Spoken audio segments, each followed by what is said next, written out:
Assalamualaikum warahmatullahi wabarakatuh. Kami daripada grup A kumpulan 6 akan membentangkan tentang Aquana Wall. Ahli dalam kumpulan saya ialah Nur Natasha binti Zainal, Nur Aisyah binti Roki, Nur Ana Insyirah binti Muhammad Sani dan Nurul Syafiqah binti Ciani. Objektif kajian kumpulan kami ialah yang pertama, mengaplikasi teknologi yang lebih moden bagi mengatasi bencana banjir. Yang kedua, mencadangkan inisiatif bagi mengurangkan risiko banjir. Dan yang ketiga ialah menjaga kelestarian negara kita daripada dirosakkan akibat bencana banjir. Pengenalan. Banjir kilat merupakan satu bencana alam yang tidak dapat dielakkan dan boleh menyebabkan banyak kerugian kepada setiap individu. Fenomena banjir ini terjadi apabila air melimpah di sungai, tasik atau kawasan rendah akibat hujan lebat, air pasang atau faktor lain. Banjir boleh menyebabkan kerugian yang besar seperti merosakkan infrastruktur, memudaratkan sektor pertanian dan mengancam keselamatan manusia. Terdapat dua jenis banjir yang sering berlaku di kawasan bandar dan membawa mudarat kepada setiap individu iaitu banjir sungai dan banjir kilat. Perbezaan ketara antara dua banjir ini ialah tempoh masa yang diambil untuk tahap air banjir untuk kembali ke tahap normal daripada paras puncak. Smart Tunnel atau dikenali sebagai Terowong Smart merupakan Storm Water Management and Work Tunnel. Objektif utama pembinaan Terowong Smart ini ialah mengkaji keberkesanan Terowong Smart dalam menangani masalah kejadian banjir kilat dan mengurangkan kesesakan trafik. Terowong ini mempunyai dua lorong untuk kenderaan, manakala ruang yang paling rendah adalah untuk laluan air. Akan tetapi, setelah kewujudan Smart Tunnel ini, mengapakah Kuala Lumpur sering dilanda banjir kilat? Hal ini dikatakan kerana Terowong Smart tidak mampu untuk menampung air yang mengalir di permukaan tanah jalan raya maupun dari Sungai Kelang kerana taburan hujan pada kawasan tersebut sangatlah tinggi. Jadi, kesannya terhadap kelestarian negara kita akan terjejas. Assalamualaikum, saya Nur Aisyah binti Roki. Seterusnya saya akan menerangkan tentang isu-isu berlakunya banjir kilat di Kuala Lumpur. Seperti yang kita tahu, Kuala Lumpur terletak di tengah-tengah lembah di persimpangan antara dua sungai besar iaitu Sungai Kelang dan Sungai Gombak. Oleh itu, banjir adalah suatu bencana yang tidak dapat dielakkan di kawasan bandar Kuala Lumpur. Antara isu-isu terjadinya banjir kilat di Kuala Lumpur termasuklah pembangunan pesat dan tidak terkawal. Hal ini dapat mengurangkan kawasan tadahan air semula jadi seperti hutan dan hutan paya bakau. Seterusnya menyebabkan perubahan dalam saluran aliran air sungai yang semula jadi. Seterusnya ialah infrastruktur yang tidak memadai. Seperti yang kita tahu, longkang-longkang di Kuala Lumpur tidak luas dan sedikit cetek. Oleh itu, saliran air semasa banjir kilat tidak memadai dan bandar mudah dinaiki air dengan cepat. Akhir sekali ialah pencemaran sungai. Pencemaran sungai yang terjadi daripada pembuangan sisa domestik dan industri daripada masyarakat di bahagian Kuala Lumpur. Ini dapat menyebabkan sungai menjadi mendap dan peningkatan paras air sungai bertambah. Oleh itu menyebabkan kepada limpahan air sungai yang masuk ke bandar. Hal ini juga dapat menjadikan sungai tidak mengalir dengan lancar dan menyebabkan kepada banjir kilat. Hai, Assalamualaikum. Nama saya Nurul Syafiqah binti Ciani. Okey, sekarang saya akan terangkan tentang proses pembinaan. So, apa tu Aquana Wall? Aquana Wall adalah glass float wall ataupun diperbuat daripada kaca yang direka khas untuk menahan air banjir. So, macam mana pembinaan dia? Pertama, Aquana Wall ni adalah telus cahaya dan dilapisi pokok-pokok supaya tanah dari pokok tersebut akan menyerap lebihan air. Manakala kenapa ditelus cahaya? Supaya dia dapat menarik perhatian pelancong.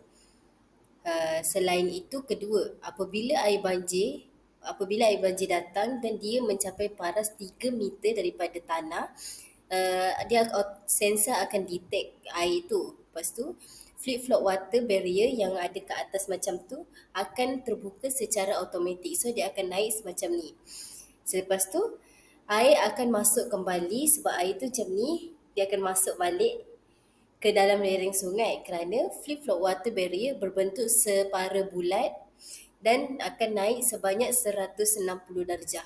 Dia akan jadi macam ni, dari macam ni ke naik macam ni 160 dan air akan macam ni jatuh. Gitulah. Okey, sekarang proses ataupun metod macam mana kita orang dapat idea benda tu. Okey, pertama kita orang membuat perbincangan bersama ahli kumpulan dan menyelesaikan punca masalah yang berlaku. Kedua ialah ahli kumpulan mencari idea bagi menyelesaikan masalah tersebut, iaitu masalah banjir kat kawasan berikut. Yang ketiga, kami menentukan kawasan untuk idea yang didapati, iaitu Aquana Wall, untuk di mana dia diletakkan.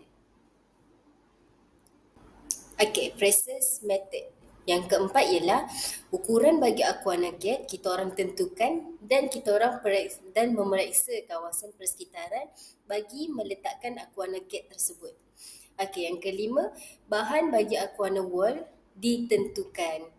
Dan last sekali ialah proses binaan Aquana Wall akan dimulakan. Okey, process method. Yang keempat ialah ukuran bagi Aquana Gate kita orang tentukan dan kita orang memeriksa kawasan persekitaran bagi meletakkan Aquana Gate tersebut. Okey, yang kelima, bahan bagi Aquana Wall ditentukan. Dan last sekali ialah proses binaan Aquana Wall akan dimulakan. Okey, bahan yang kami gunakan untuk Aquana Wall tu. Okay, firstly yang penghadang yang bahagian paras atas tanah tu ialah jenis kaca polyvinyl butira, kerana binding antara benda tu adalah sangat kuat. So kalau impact akan dikenakan, maka dia akan tahan. Seterusnya ialah sambungan flip-flop water gate dan sambungan konkrit dan kaca. Yang konkrit antara kaca bahagian sini dia tu kita orang gunakan rubber gasket sebab dia punya tu lagi kuat dan dia macam water resistant, so senang lah untuk kita nak kat air kan. And then seterusnya Aquana bawah tanah ataupun yang bahagian dalam tanah tu kami menggunakan konkrit, kerana konkrit ni dia tahan hakisan. Berbandingkan dengan tanah. Tanah ni kalau ada air dia cepat terhakis.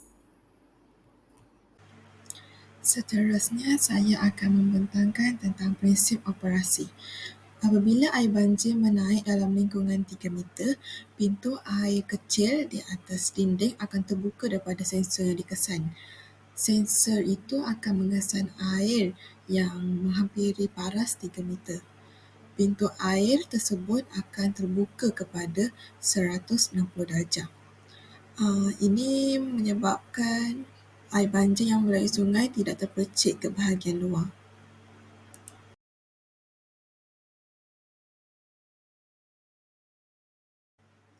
Bagi teknologi pula, flip-flop water gate barrier ni ialah penghalang banjir penutupan sendiri, iaitu jenis penghalang banjir yang secara automatik menutup ketika air naik melebihi paras yang ditentukan.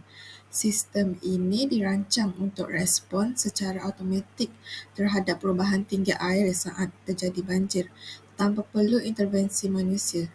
Sistem ini menggunakan sensor elektrik untuk mengesan paras air yang akan melebihi daripada paras yang dihadkan. Sensor water barrier ini tidak mempunyai kos operasi. Tanpa campur tangan manusia diperlukan. Ia beroperasi di seluruh dunia sejak 1998, mempunyai penyelenggaraan yang minimum dan jangka hayat minimumnya ialah 20 tahun. Aplikasi produk ini adalah di pusat akses domestik, komersial dan perindustrian termasuk, tetapi tidak terhad kepada jalan masuk, tanjakan tempat letak kereta, pintu masuk, laluan berjalan kaki, ruang tangga, aci lift dan bukaan pintu masuk. Pemasangannya pula berada di tepi longgang sungai dan pejalan kaki. Dinding ini dihiasi dengan tanaman seperti pokok-pokok pada dinding yang menghadang ke pejalan kaki. Reka bentuk ini dibuat untuk mencantikkan pemandangan kepada pejalan kaki. Seterusnya, proses dalam aktifkannya, penghalang air yang berada di dinding akan terbuka kepada 160 darjah apabila sensor pengesan mengesan paras air banjir yang menghampiri 3 meter. Prosesnya aktifkan pula, air banjir tidak terpercik dan memasuki ke dalam bahagian bangunan yang berdekatan. Kesimpulannya, Akuan Awal merupakan satu inisiatif yang boleh dilakukan untuk menghalang berlakunya bencana banjir dan menyekat air mengalir ke kawasan bandar. Hal ini dapat mengurangkan risiko seperti kerosakan harta benda awam, struktur bangunan, struktur jalan raya dan mengelakkan kematian. Cadangannya pula, tempat yang sering berlakunya banjir seperti kawasan negeri Sarawak, Sabah, Kelantan, Terengganu dan Johor, kami sekumpulan menyarankan bahawa penggunaan Akuan Awal ini dibina. Terdapat banyak kebaikan yang boleh diperolehi pada setiap kawasan yang sering berlakunya banjir. Binaan ini tidak memerlukan kos yang terlalu tinggi dan tempoh masa binaannya tidak terlalu lama. Akuan Awal ini mudah diselenggara oleh badan pengurusan dan pihak-pihak yang bertanggungjawab. Kalau ada sumur di ladang, boleh saya menumpang mandi. Kalau ada umur yang panjang, boleh kita berjumpa lagi. Terima kasih.